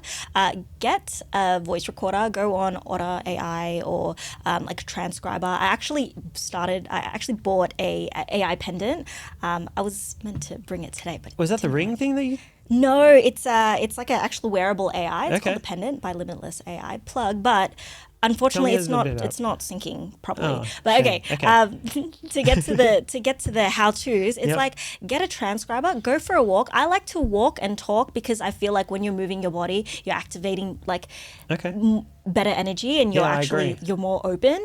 This is why like going on long walks with friends are really good. But like actually get into the act of saying those stories out loud. And now where the AI comes in, this is like a tool that will just help you. I think it's really important to first like get it out of your head first as a brain dump, because then you'll say it with the same like essence and the texture and the gravitas and how excited you are in your words. And then you can actually start using AI to help you come up with different scripts, like with the lens of my career. Let's pull out all those key moments. And actually you can ask AI to be like, like helped me come up with a storytelling frameworks of the highs, the lows. And then you can get really creative. The more that you tell certain stories in certain contexts, you can see how people react. They're like, whoa, what? And you're like, oh, that was like a really great tension point. So the key to a big story is like understanding your hero's journey. So like, you know, everything was normal. And this, I'm really butchering the No, it's good. formula It's good. No, here. you're fine. But I like to think granularly, Yeah. and I might be butchering the process, but it's usually like, yeah, life was living normal. So for me, like, I was a successful makeup artist. I was working in Hollywood films. I was doing this and that. Life was normal. Like I was doing great, but I knew I needed more. And so I actually felt a dip in my story because I was like, I felt really lost. I was like, I've poured everything in. I disobeyed my parents. I didn't go to college, and I poured everything into this career that I'm actually not really loving. I actually just want to fuck off and travel the world. I just want to like live my best life, but that does not exist. And so here's the problem. I was like, okay, well, I'm at a loss. How the F do I pivot? And so I started and I discovered this process called manifestation and this practice called scripting, where I like found a journal and I was like, I don't know why, but I feel like something deep inside of me wants more. I want to travel the world. Don't want to be behind the camera. I want to be on camera. I want to share my voice. And then I actually started sharing these keywords like travel, self-development, camera, video, content, art. Like I want to be able to share all these gifts that I feel like I'm not fully fulfilling. So here we're still in the dip, right? And I'm trying to find a solution. I'm feeling like super like sad about like reaching a level of success and not attaining it. And I don't know what's next. And then I discovered manifestation. I'm writing this down and then I put it under my bed. I cry myself to sleep and I'm like, I don't know what's going to happen. Little do I know, 3 months later, a few days later, this opportunity lands in my lap from my ex-boyfriend. He says, babe, like this opportunity was made for you. There's something here I want to show you. And it was like a clip. It was a flyer saying the best job in the world. Move, vlog, blog, Snapchat, document your way around Europe, and be this brand ambassador for this massive campaign. So I was like, oh, there's a ping. So there's an opportunity that lies. So see, I'm taking people through the journey of like going deep and then realizing that there's something in there. And then I knew that like all odds were against me. I didn't have a following. I didn't know this or that. I didn't have the practical skills, but I had this desire in my heart. 22-year-old me, like no experience, but I just had this heart and I poured everything and I manifested. I literally discovered meditation where I was like tuning into the frequency of having it already. I was visualizing myself around the world. I even wrote this dummy Facebook post where I was like, thanks everyone. Like, I can't believe I won the best job in the world. This has changed my life. Like, I'm about to move to Europe, da da da. And then lo and behold, a few weeks later, many audition processes come through and I made it to the finals. Little do I know, I actually made it in and I was the one out of thousands and thousands of people, but I had dreamt it first in my head. Little did I know, I found that book and I said everything that I wrote down actually manifested into reality by the ping of like a random person across the world. And so now that is my hero's journey. I've taken people, and obviously like I can say this more like, you know, you can story tell in different ways to reveal the outcome, but like you get people to buy in when they see the parts and the vulnerabilities and they've seen themselves at the place where they can relate to you. And yeah, that's the arc, bringing people through the arc. But when you just say, hey, I want the best room in the world, like I travel, like get paid to travel, like I'm a big deal, like that's great, but little do they know that there's so much breadth and depth that you could play with like taking people along. Correct. That was really good. Thank you. That was good. And in terms of taking someone through the journey, definitely. Definitely. No, I thought that was really good. In terms of the way that I've learned it is the exact same way, right? It's like you're sitting in normal and then you leave your comfort zone and your obstacle, challenge, whatever it is. And then the character has to go through, transformation, take a leap, become someone else to reach like a different state of normal. But then they're back to like their normal, comfortable state, but they are someone else now. They are someone else. They've reinvented themselves. The end of it is like a reflection of like how this person has changed in order to overcome that problem. And we go through new stories every day, even in the mundane. They don't have to be massive life transformations. It could be a story about like how you left your car keys on the beach and you're walking and then you went on the same concept applies, right? Yeah.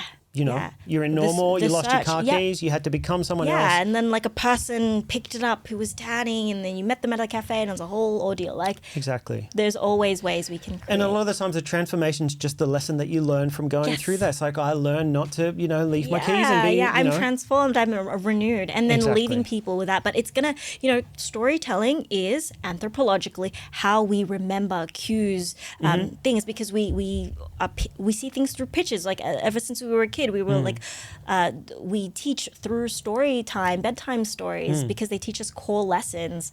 So that will never go away, even through AI, even through this abundance of noisy information out there. So getting really good at that one skill will help you rise and help you really make your impact. True. That's very true. And then it helps you create connection, which is something that... connection, relatability, buy-in. True. Buy-in is huge. Like, someone might not even relate to you in any way. They might not even see themselves in your journey, but they have buy-in. They have an investment because they want to see you win. They love the underdogs. They love the fulfillment and the payoff they see when they have seen someone work on a journey of transformation. Correct. And I also think that, like, I guess the battle against AI would be like connection. And I feel like there'd be more of a draw towards in-person connection. Oh, and absolutely. I think that's starting to happen a lot more recently. I go on my YouTube and there's like in-person events all the time, like the cafes where people are like, there's a DJ playing, people just, like the increase of these like third spaces, where it's like home, work, and then a third place where you actually get to meet people in real life. Yeah. You do retreats. I do retreats. And I guess like that would be another way of like in-person connection that can't be replaced by AI. Yes, you can never replace in person.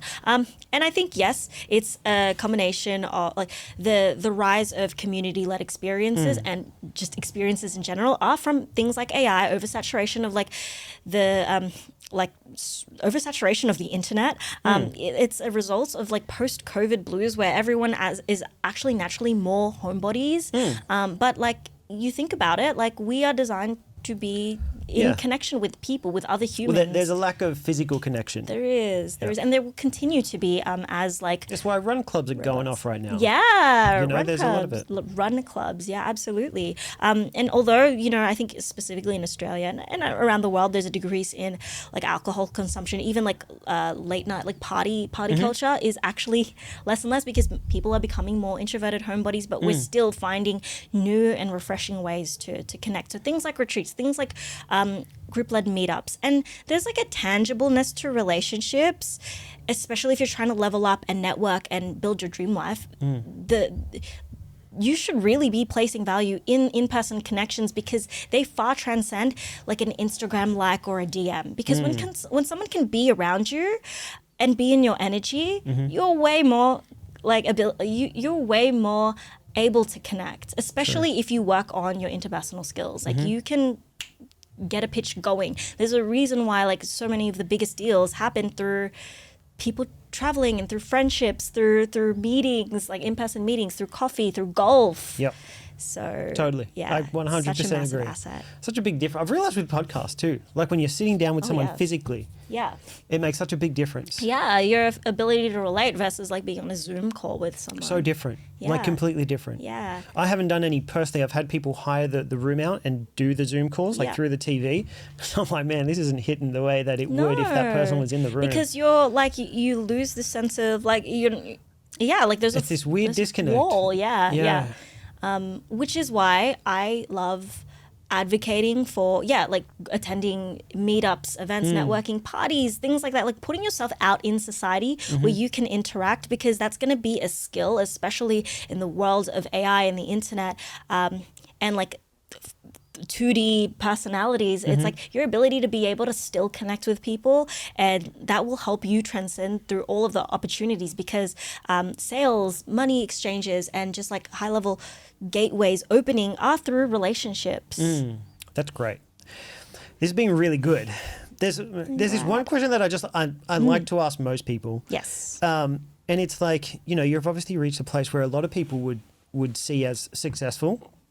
But if you were to start from like the very beginning, like when you look back at all the moves you've made, everyone like takes different directions and tries different things. Are there certain things, like if you were to look back now and try and get back to where you are now, Are there certain things that you wish you would have just started doing earlier because, you know, they were an accelerator? And are there things that you wish you had stopped doing? Like it took you too long to change. Do you know what I mean? Like, because there are certain things you're like, oh man, I should have started doing that so much sooner. And then there are other things you're like, I did that for way too long. Oh, yeah, absolutely. Okay, so what would they be for you? I think overarching, just based on the conversation we have, if I were to start all over and see my 2014 self with where I was now, and if I could just like skyrocket to where I want to be in the shortest amount of time possible, I would have really just started sharing my voice more and stop doubting myself. And I think that's like really, okay, everyone says that, right? But like the best time to start is last year, is 2 years ago, is if not now, because at any point, like I think of how many more people I could have reached. I always think every year to year, I was like, if I had only just done this like I wanted to, and it's always been on my vision board to get onto YouTube, to, you know, to like make a bigger imprint and impact. Like at the root of anything I want to do, even if I want to pivot into all these different directions, content still lies and personal brand still lies at the heart of that, because it gives me the asset of being able to have the audience to then pivot and monetize that, or turn that into a brand or something lucrative. And so I think we could always be doing more content. And I think I've spent too long coaching other people on doing it instead of and advising people and helping being everyone's hype girl, or even all of my friends. I've spent so long supporting them versus actually knuckling down and doing the thing that brings me joy, which is sharing my voice. So spent way too long not showing up the way I want to. Very good. We spoke about that before. I felt the exact same way. And I think another thing that a lot of people face, and this is what I've faced too, is I've spent so long hiding behind, I just need to know more. I need to like know how to optimize this, or get the right cameras, or what's the algorithm saying now. So instead of just like picking up a camera and yapping and letting my action figure it out, because you're going to get better the more that you do it. But we just hide behind the gratification of like knowing all of the tips and the tricks, when really like you just need to start. You just need to start. I still fall for that. I catch myself consuming way too much because I'm like, oh, that was really good. And then the day could go by and I feel like I've done so much because I've taken in a lot. And I feel productive. I'm like, oh, I've learned so much. You feel productive, because all these, you've watched all these tutorials and you feel these like videos, you've done something. But you've done, like, you look back and you've done nothing. Like, you've watched other people do the thing that you're meant to be doing. There is so much energetic waste that happens when you just fill your brain with consuming. Like, you almost have to ration your mind space, because, like, when you're just constantly scrolling and scrolling, and it's not designed, like, from a human perspective, we're not designed to be absorbing this much information. So no wonder we're tired and don't have capacity to create, because we've consumed so much. That's why they say create, don't consume. True. But even like before like social media and everything, I remember when I was younger, when I was in my early 20s, I had a phase where I read books and I read and read and read, and like I was so proud that I'd read all these books, and I thought I was so smart. Like I was like 21 and I was like, I know all this shit because I've read like 50 books. But I'd applied nothing. And it's the exact same thing. Are you talking about like self-development? Yeah, man. I was reading all these self-development books, and I thought I was so smart. Yeah, I knew all the things. And I walked around like I thought I knew so much. And it took me a while to realize, like, I've applied nothing. And it's like, you can consume all you want and feel like you're learning all the things. But if you're not taking action and applying what you learn, it means nothing. It means nothing. Yeah. I went through that. And that was before social media. Like, I was just reading books. I was obsessed. And I thought, this is making me better. I need to read the next one. It's gratifying. There's like a sense of fulfillment. But again, if it's not translated to action, then what work is it doing? You're not actually creating. You're not producing. You're not putting something out there to the world. So I'd rather, if I were to redo it, I would focus on my output, my action, and measure that instead of these goals of like, And sometimes, again, like planning, we over plan because planning makes us feel like we're doing it. But we're not actually doing. Planning doesn't mean we're doing the action. Even talking about it, like we have this tendency to just like always talk about this next thing we're doing. And I think there's the element of like state your dreams into existence and talk to a degree. But when you're just talking, it can also gratify a part of your brain that makes you feel like it's you've done it when you actually haven't done it. So just do it. I agree. I totally agree. Yeah. This has been amazing. You're very, very good.